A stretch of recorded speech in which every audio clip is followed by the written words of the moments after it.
my first drone. I thought I'd start with something small. So I've got a DJI Neo 2.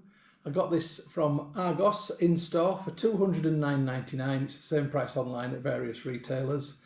And in this film today, I'm going to get it open, show you what's in the box, and hopefully get it set up and give it a test drive. Or fly. A test flight. I'm going to be a pilot. So there's a little pull tab on the box just there. I pull that and I've committed myself to opening it now. So there's plenty of QR codes which I've got to scan with a smartphone to be able to actually set up and use this. But this is what's in the box. So I've got some instructions, I've got something of stickers to stick on stuff, and something which is a bit hard here. It feels like a screwdriver. I've got USB-C cable, and in a sticky pouch, here's the beast. And it's very light. I think it's less than 200 grams, or less than 300 certainly, and here it is.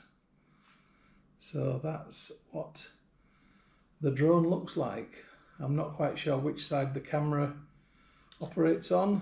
I don't know anything about it at all, to be honest. It feels extremely light in the hand, and this is one that you can launch from your hand, but I don't know which way around it goes or anything. I'm a complete and utter novice. In fact, I can see from looking at the propellers it goes that way. But yeah, I'm looking forward to getting to grips with this, but I need to obviously read the instructions, what I'm supposed to do and all that jazz. I've got some spare propellers just here as well. And the nice thing about this drone, and one of the things that attracted me to it, is that it's got these guards. So that should hopefully protect the propellers a little bit. And I thought, with it being my first drone, I wanted to start with something that was not going to be too complex. So hopefully this one won't be, but that could be famous last words as well. So I'm going to get into the instructions, I'm going to have a read, I'm going to try and get it set up, and then I'll come back to you and let you know what I'm doing. So the first thing on the instructions is to scan this QR code to get the apps that I'm going to need. I might have to do a little tutorial as well before I'm allowed to actually do any flying.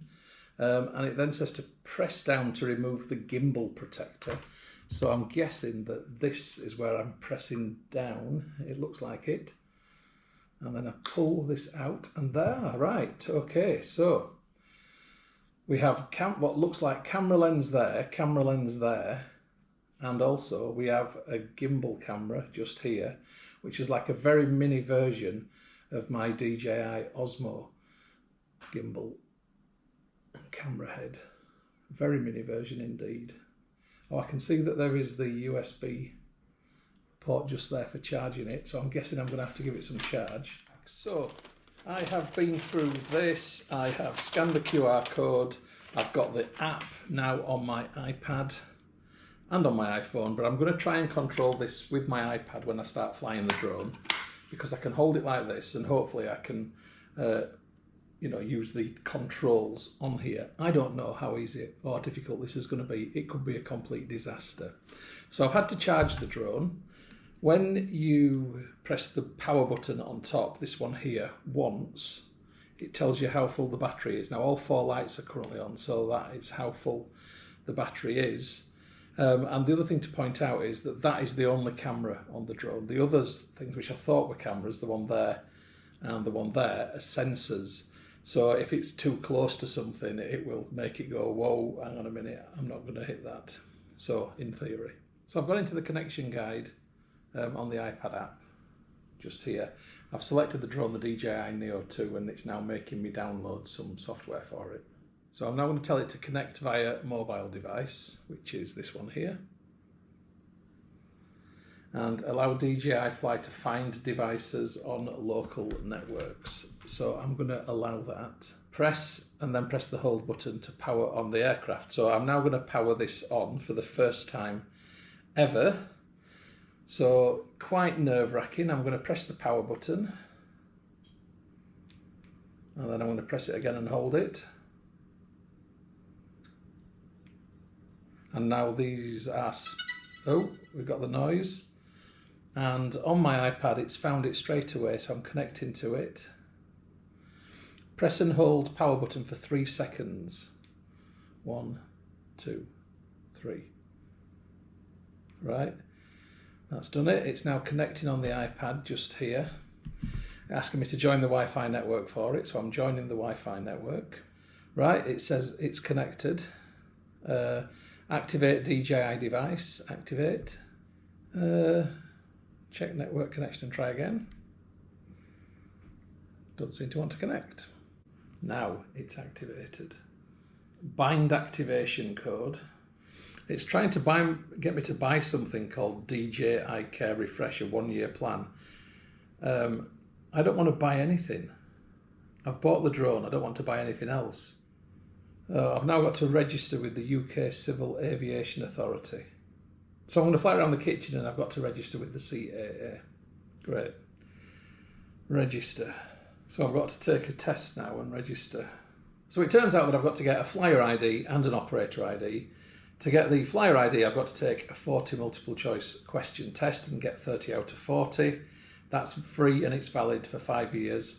And for the operator ID, I have to pay £12.34 per year. I'll come back to you when I've passed the test, hopefully. Right, I've passed my flyer ID test. I've got 35 out of 40. I'm happy enough with that. I've paid me £12.34 for my operator ID. I'm all in. I'm now going to try and get back into the drone and see if I can make it work. Follow the tutorial to take your first video in follow mode.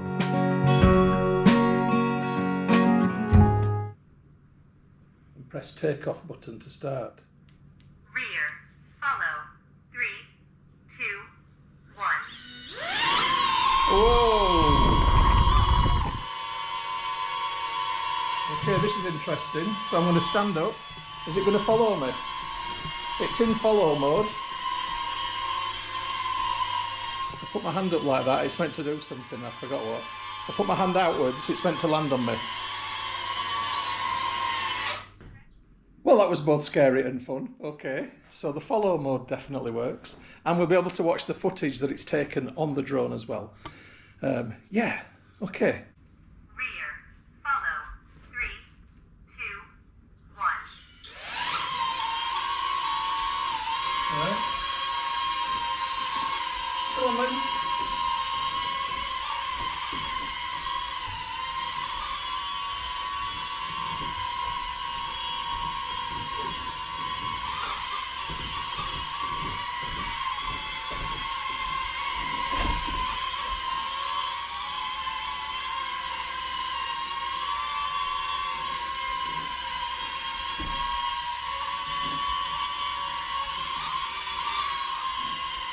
Come on. Right, so I've just done follow mode without the phone at all, just using my hand, and it worked great. That was good. But I want to be able to film with it from the phone, so I'm filming scenery. So that's my next challenge. So I've now got the drone in manual control mode, and I'm using it with my iPhone 11, and it works just fine. It's actually pretty straightforward to control. What you can do with the iPhone is slightly limited compared to if you had the whole remote control setup. That's something that I've not got, and it's not something that I'm interested in getting. But I can't do things like loop the loop and so forth from the iPhone. It is literally up, down, side to side and spin. Now the spin is a little bit fast, and if I was using the spin footage, I would probably slow it down myself in the editing software. The other point to note is that when you're flying the drone, you don't get any sound. So the solution is to record some audio separately on a different device and overlay it, as I've done here.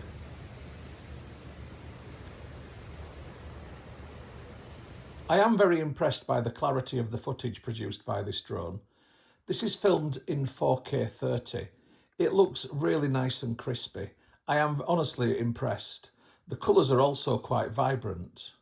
Now, this is not a waterproof drone, and it is not advisable to fly it in wet conditions. And just as I was taking this shot, it started to rain, so I had to land it to bring it in.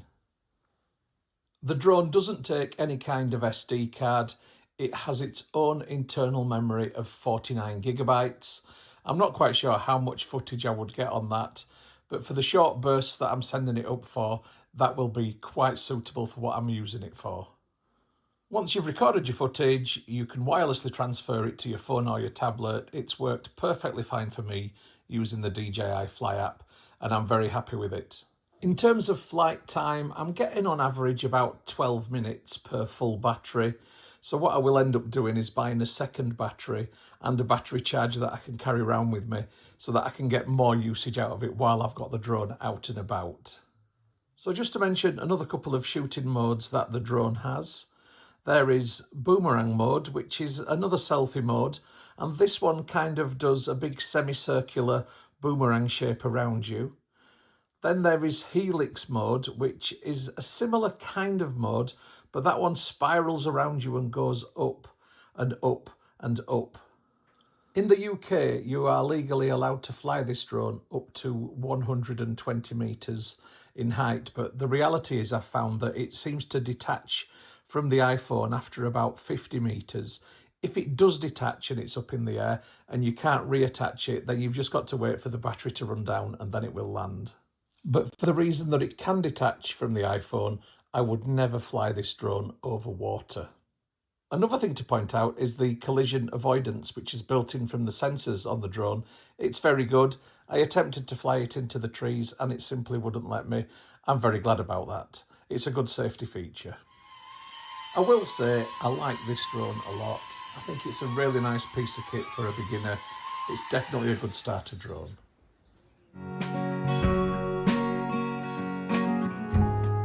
So my final verdict of the DJI Neo 2 is that I like it a lot. In fact, I definitely would recommend it. If you are thinking of getting a drone, if you've never had a drone particularly, this is a good starter. Absolutely. I very, very much enjoyed flying with it. I prefer flying with it from my phone than using the hand gestures. And I'm actually going to be using this for filming scenery more than anything. So I have a travel channel called Moss Travel Media, and I do a lot of travel films which are from the perspective of where I'm stood. I can now complement those clips with some drone footage. And that's why I've got this. So I will be buying a second battery to get better usage out of it. But absolutely, I recommend this drone. I think it's really nice. Up, up, and away we go. 3,